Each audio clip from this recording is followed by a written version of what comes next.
Hello dear friends, welcome back once again to our channel, Vagai Academy of Mathematics.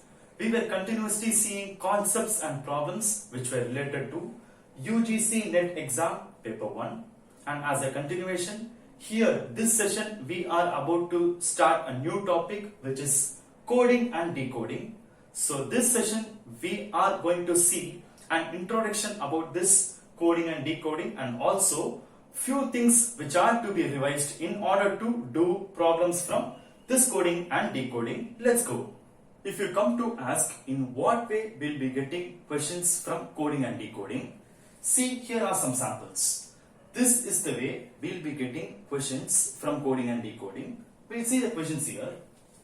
Question 1. If the word paper is coded as some code they have given here, right? We'll not worry about it as of now.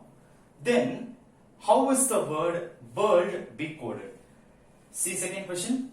If the word orange is coded as, again they have given some code here, then in what way this design will be coded? So this is the same way you can expect your questions. That is, the questions will be like, they will take some word here, okay? Some word they will be taking, okay? I will take it as word 1. This word, they will just take the letters, make some kind of transformations or some calculations they will undergo. They will make some kind of arrangements, and with this, they will be generating a code for this. And how will they ask the question is, they will take another word. I will take it as word 2, right? And if doing the same kind of calculations, same kind of arrangements as we did for word 1, what code we will be getting for this word 2? This is what they will be asking as question. So, here if you see, there are even more varieties, but we will deal with that when we do the problems. But as of now, let us see some rules and regulations what are to be followed in order to solve these kind of questions. We have only few things to remember whenever we deal with coding and decoding questions. Let's see them one by one. See, the first one, we need to remember alphabets along with their corresponding numbers. See, this we have done already in our alphanumeric series itself, right? So when we saw that alphanumeric series topic, there itself we have seen the alphabets with their numbers. We have seen A, the first letter, B, second letter, C is the third letter, and so on up to Z is the 26th letter. Again, see here we are dealing with letters. So here again we need to use the same concept here, right? So that is what this alphabets and their numbers with their corresponding numbers, that is what we need to know. That's going to be the first thing we need to remember. Now come to the second one, and I would even say the second one is going to be even more important for us, right? So the moment we are given a question from coding and decoding, this is the first test we need to do. So this is going to be much important. Let's see what is here. Check for the letters in the codes. So we need to check the codes, the letters we see in the codes. Now let's examine this with the sample questions. See the first question. If the word paper is coded as OBOFQ.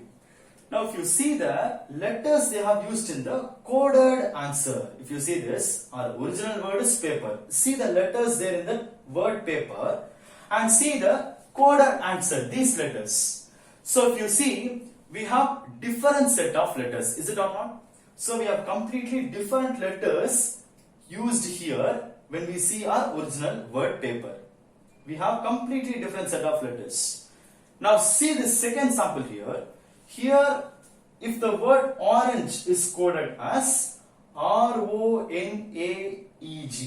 So now this time, if you see, our original word is orange, and if you see the coded word, and here if you see the letters, you can see the same letters repeated here, but in a different order. That is, here it is in a jumbled order, is it or not? So this is what we need to check the first step. See here itself we have two cases. So we need to check for the letters in the codes whether they have used different letters or the same letters. This is what we need to check, okay? And next is, if they have used different letters, what we need to check is, we'll have to see in what order they have traveled. Like we did in our alphanumeric series topic. The same thing here also we need to do, right? So what is, in what way they have moved, that is traveled, whether they have traveled in the forward direction or in the reverse direction. That test we need to do when they have used different letters. And second, in the case of same letters, like this second example. So here you can have same letters, right? So here what test we need to see is, what we need to observe is, in what order they have jumbled the letters. They have reordered the letters, right? You can see the same letters here, but they are in a different order. So in what order they have jumbled. The jumbling thing is what we need to test here, okay? So these two tests are what? Very much important. So whether they have used different letters or same letters, remember this is going to be much important. If they have used different letters, see in what way they have traveled, that is forward or reverse direction. Or if they have used the same letters, check for in what order they have jumbled the letters, okay? We will be dealing with this in detail when we deal with the problems, okay? So nothing to worry about it. As of now, just know them as some tests, that's it. And third thing, this also sometimes we may able to observe, okay? Sometimes symbols are also used. You can even see some symbols used in the coded answer, okay? So how they will be using symbols is, you have many symbols, right? They may use the symbol @ or you can have the symbol copyrights, sometimes this exclamatory sign, or sometimes percentage and so on, sometimes ampersand.